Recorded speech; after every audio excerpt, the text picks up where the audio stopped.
भाई ने ये क्या किया अपनी बहन के लिए। सुमित एक बहुत ही होनहार लड़का था जो हमेशा ही ईमानदारी के साथ अपनी पढ़ाई पर ध्यान देता और हमेशा अपने पिताजी के काम में मदद किया करता था। ऐसे तो वह बस सिर्फ 10वीं कक्षा का छात्र था, लेकिन फिर भी उसमें गजब का आत्मविश्वास था कि वह अकेला ही अपने पिता का काम संभाल लेता और साथ में पढ़ाई पर भी ध्यान देता था। सुमित की माँ का देहांत 5 साल पहले ही हो चुका था और उसकी एक छोटी बहन थी जो स्कूल जाती थी, लेकिन कभी कभी इसे भी स्कूल से छुट्टी लेनी पड़ती थी क्योंकि सुमित के पिताजी सही समय पर उसके स्कूल की फीस जमा नहीं करवा पाते थे। छोटी बहन को पढ़ाई का शौक नहीं था, लेकिन फिर भी अपने भाई के कहने पर वह पढ़ाई करने लगती थी।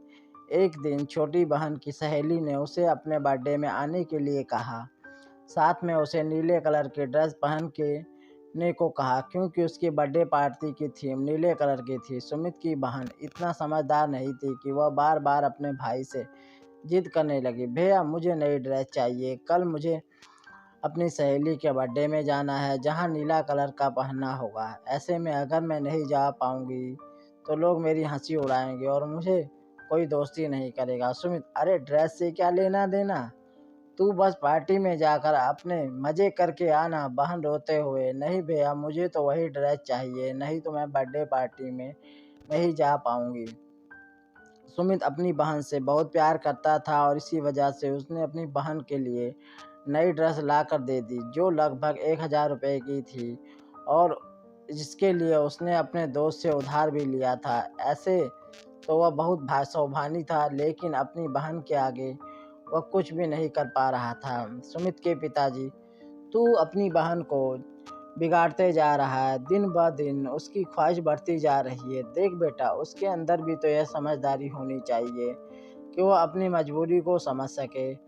हम इतने पैसे वाले नहीं हैं। यह सब बातें दूर से ही सुमित की बहन सुन रही थी और उसे यह सुनकर अच्छा नहीं लगा कि उसके पिताजी ने कुछ भी देने से मना कर दिया होने की बात कही और उसे समझदार होने की बात की है। उसके हिसाब से तो वही सबसे समझदार लड़की थी। उसने अपने पिताजी और भाई की मजबूरी को भी सुनते हुए नज़रअंदाज कर दिया था क्योंकि उसे तो अपनी मनमर्जी ही का हर सामान मिल जाता था जो वह चाहती थी।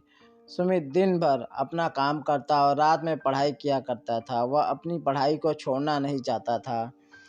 यूं ही एक दिन वह पढ़ाई कर रहा होता है, अचानक उसके दोस्त सजीव का फ़ोन आता है जो उससे परसों होने वाली पार्टी में चलने के लिए कहता है। सजीव, अरे चल ना यार, वैसे भी तू रोज़ रोज़ काम करता है, कभी हम दोस्तों के लिए भी समय निकाल लिया कर।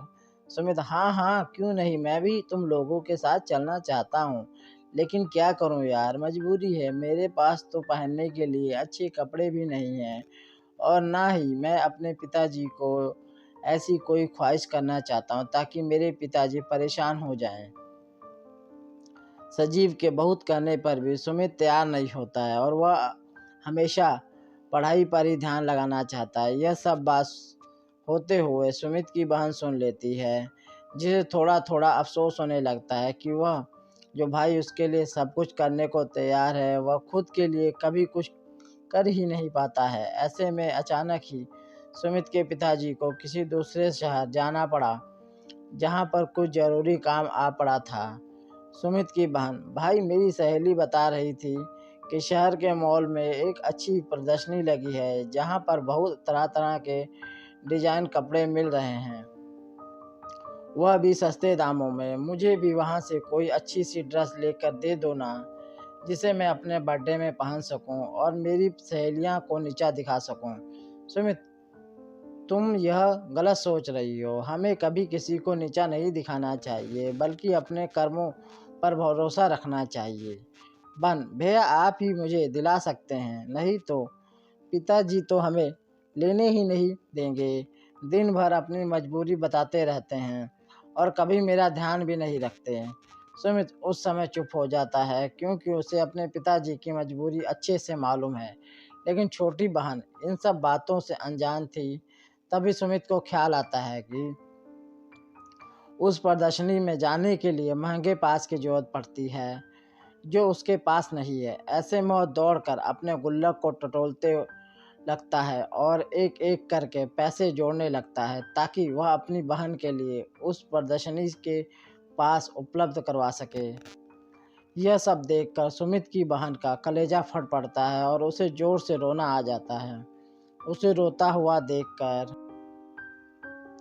सुमित दौड़कर बहन के पास जाता है। क्या हुआ? तुम इस तरह से क्यों रो रही हो? बहन रोते हुए, आज तक आपने हमेशा मेरी खुशियों का ख्याल रखा, हर वह चीज़ मुझे दिलाई जो मैं मांगती रही, लेकिन कभी भी मैंने आपसे यह नहीं पूछा कि आखिर आप इन पैसों का इंतजाम कहाँ से करते हैं। लेकिन आपको एक एक रुपया जोड़ते देख मुझे बहुत दुख हुआ है कि आप मेरी खुशी के लिए इतना कुछ कर सकते हैं, लेकिन मैं हमेशा स्वार्थी बनी रही। सुमित, अरे इतना सोचने की ज़रूरत नहीं है, आखिर मैं तेरा बड़ा भाई हूँ, मैं नहीं करूँगा तो कौन करेगा।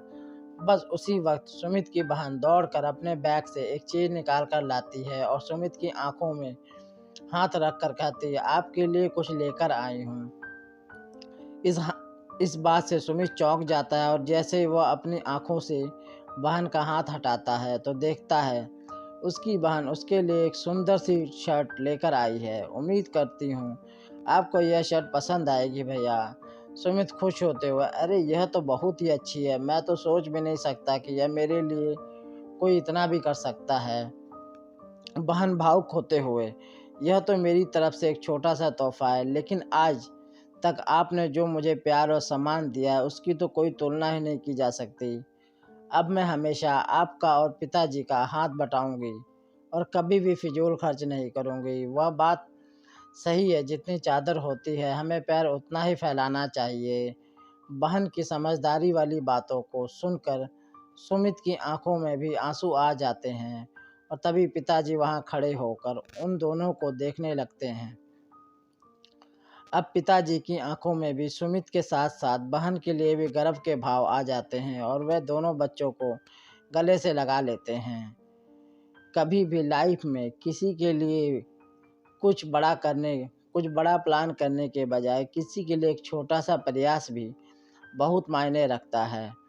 किसी के लिए एक बड़ा महंगा उपहार खरीदने के बजाय किसी के साथ 2 पल बैठकर उसके साथ बात कर लेना भी एक बहुत बढ़िया उपहार होता है।